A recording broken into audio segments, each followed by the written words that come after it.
About a month ago, South Korea had the best performing stock market in the world. At its peak in June, their main index was up roughly 180% in 12 months. The S&P 500 grew about 24% in that same window, and that was considered a great year. Then, in about a month, the Korean market collapsed 25%. 1.2 million brokerage accounts got hit with margin calls. That is 1 in every 30 adults in the country. Around 340,000 of those accounts were forcibly sold off, and the people who owned them couldn't do anything but watch. Most of the coverage treats this as Korea's problem, but the US market is currently running the same setup that just blew up over there. A market carried by a handful of AI stocks, bought with a record amount of borrowed money. So in this video, I'll show you what actually happened in South Korea, how the machine behind the crash works, and the one number American investors should probably be watching. Because Korea may have just given us a preview. Let's start with their market. South Korea's stock market is tracked by an index called the KOSPI. It plays the same role the S&P 500 plays here, one number that tells you how the country's biggest companies are doing. And by its peak this June, that number had done something almost no major market ever does. It had nearly tripled in a year. Samsung and SK Hynix, the two giants at the top of the index, led the whole run because they make the memory chips that AI data centers are desperate for. But here's the catch. Those two companies alone make up about 55% of the entire KOSPI. For comparison, the 10 biggest companies in the S&P 500 make up about 36% of that index. And that already worries a lot of analysts, because historically it's a very high concentration. Korea sits at 55% with just 2 names. When 2 companies are more than half the index basically is those 2 companies. Whatever happens to them happens to the country's entire stock market. The US market is much bigger and much more spread out, so this is a difference of scale. The shape, though, is the same. A giant index increasingly driven by a small group of companies making one single bet on AI. So who was doing the buying in Korea? About 14 million South Koreans are retail investors. That's 1 in 4 people in the country. They call themselves ants because one ant is tiny, but 14 million ants moving together can move the whole market. And to understand why they piled in so aggressively, you need to know what buying a home in Korea looks like right now. Housing has become so expensive that for a lot of young people, owning one stopped being a realistic plan. The cultural script says, get a good job, buy a home, start a family. When the home becomes unaffordable with just the salary alone, the stock market starts to look like the last door still open to building wealth. If you've ever looked at house prices in your own city and quietly done that same math, you know the feeling.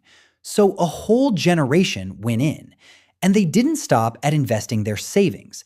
They took out personal loans, they borrowed against their salaries, and a huge number of them bought leveraged ETFs, which are funds that multiply whatever the market does. For example, with a 2 times fund, if the stock rises 1%, you make 2%. If it rises 10%, you make 20%, which sounds fantastic until you remember it works exactly the same on the way down. A 10% drop in the stock means a 20% loss for you. The scale of this is hard to overstate. Korea only started allowing leveraged ETFs on single stocks at the end of May. In the 7 weeks after launch, retail investors bought a net 14 trillion won of them, around $9.4 billion. And those products became more than half of all ETF trading in the country, most of it aimed at the same 2 stocks. That's what made the rally fragile. When the money is borrowed, even a normal dip could trigger an avalanche. So why did those 2 Korean stocks go up so much in the first place? The answer starts in America.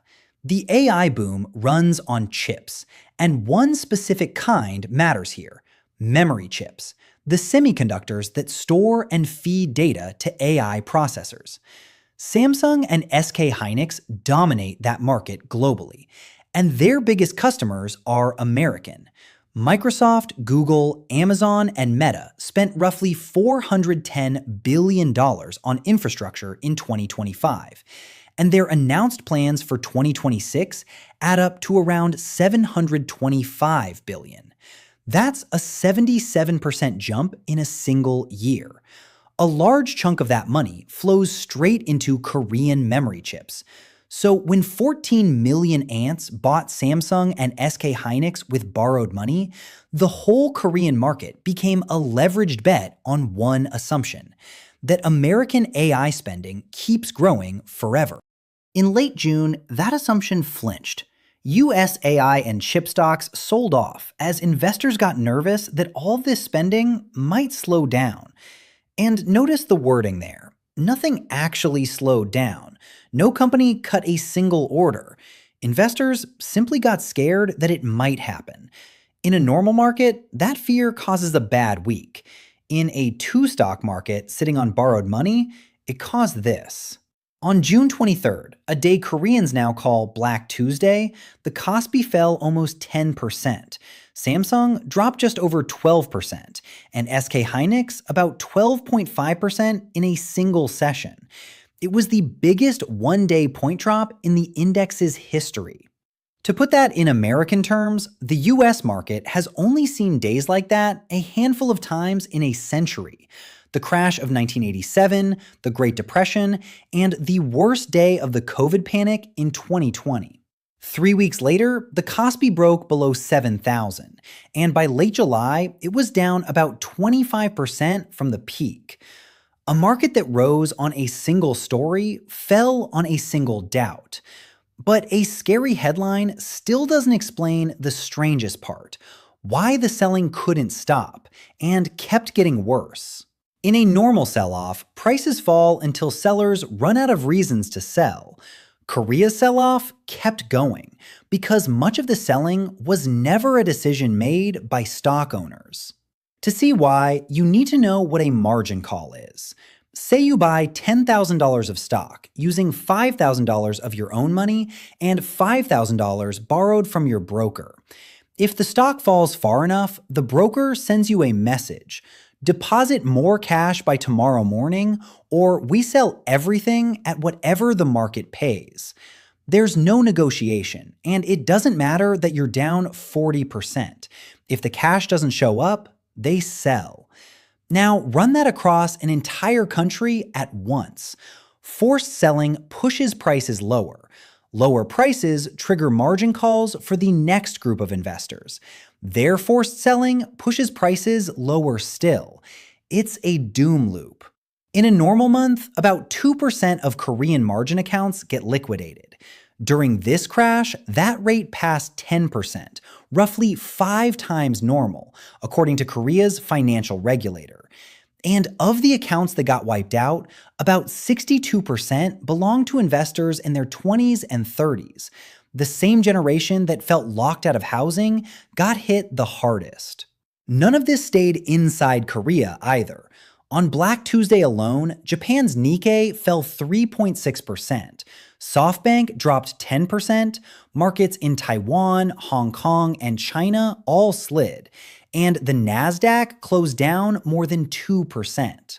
Korea's regulators eventually stepped in. They froze new listings of single-stock leveraged ETFs and raised the minimum cash required to trade them to about $20,000. Here's the worrying part. Market crashes are supposed to have a concrete trigger: a bad quarter, ugly economic data, a company caught cooking its books. Korea had none of that. Samsung and SK Hynix were selling every chip they could make, and through the entire crash, neither one reported a single piece of bad news.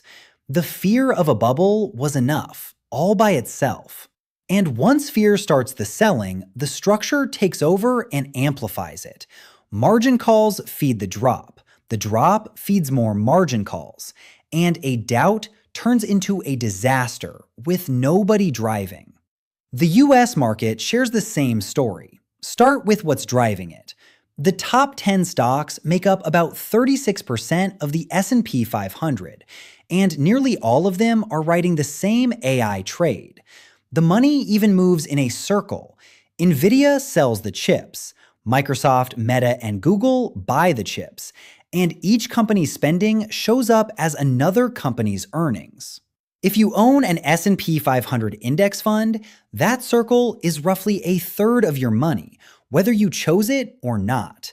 That's similar to Korea's concentration problem. Then there's the borrowed money. Remember how the ants took out loans to buy stocks? Americans have their own version. The total amount investors have borrowed inside US brokerage accounts just hit $1.53 trillion, the highest ever recorded, and it grew by more than half in the past year alone. Looking at the stock market history, every past time this borrowing hit an extreme, in 1987, in 2000, in 2007, in 2021, a painful crash followed. And the real total is even bigger than that 1.53 trillion, because that number only counts money borrowed directly from brokers. The same 2 times leveraged funds that wiped out Korean investors trade here too, on stocks like Nvidia and Tesla. And that kind of leverage never makes it into the statistics. And remember, Korea crashed because investors got nervous that AI spending might slow. So what happens if one of the 4 companies funding all of this, Microsoft, Google, Amazon, or Meta, stands up on an earnings call and actually says the words, "We're reducing our AI capital expenditures"? There's a precedent for that moment. During the dot-com boom, Cisco sold the hardware the internet ran on, and its stock was priced for endless orders. When customers finally cut back in 2000 and 2001, Cisco's earnings fell apart, and the Nasdaq eventually dropped 78% from its peak. A spending cut for the buyer becomes an earnings collapse for the seller. That's why, if you want one number to watch, it's this: the combined capital expenditure of Microsoft, Google, Amazon, and Meta, updated every 3 months on their earnings calls, and watch how the market reacts to it. Right now, raising AI spending gets rewarded with a higher stock price. The day the market starts rewarding a company for cutting AI spending is the day this whole game changes direction. So what do you actually do with all this if you're a normal person with an index fund and a 401k? 3 things, and none of them are complicated. First, stay away from margin and leveraged ETFs. Notice that most of the Korean investors who got wiped out were broadly right about AI. Memory chips really are in demand, and Samsung and SK Hynix really are central to the story. Being right didn't save them, because leverage decides when you're forced out of the game, and they were forced out before being right could pay off. Second, know what you actually own. If you hold an S&P 500 fund, about a third of it is the AI trade. That's not automatically a problem. It just needs to be a decision you made on purpose, sized so that a rough stretch for AI stocks wouldn't derail your life. Third, and most important, make sure you're never a forced seller. Keep an emergency fund. Only invest money you won't need for years.